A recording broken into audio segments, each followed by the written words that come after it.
Un po' di idee ce le abbiamo, non le possiamo anticipare, ma diciamo che stupiremo tutti con effetti speciali.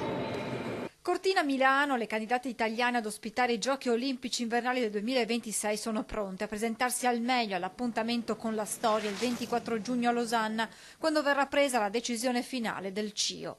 Qualche anticipazione l'ha già fornita il presidente del CONI Giovanni Malagò in occasione della conference call con le federazioni invernali internazionali. Malagò ha annunciato che sarà realizzato un inno con parole di Mogol e musiche di Ennio Morricone da inserire nel contesto dei 2 filmati di presentazione della candidatura. Ma non solo, il numero 1 dello sport italiano ha confermato che a Losanna a sostenere la candidatura italiana ci saranno grandi campioni del calibro di Arianna Fontana, Sofia Goggia, Michela Moioli, oltre che un testimonial d'eccezione, Alberto Tomba.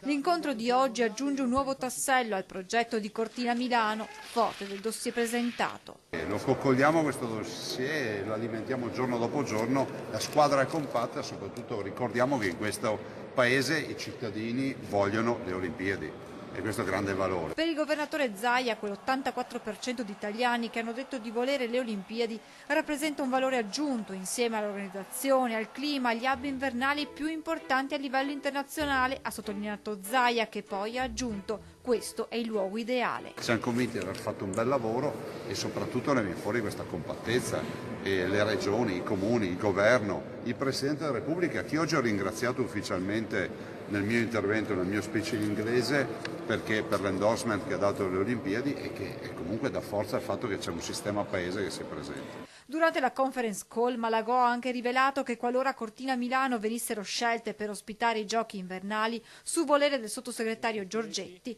il presidente del comitato organizzatore sarà lo stesso numero 1 del CONI.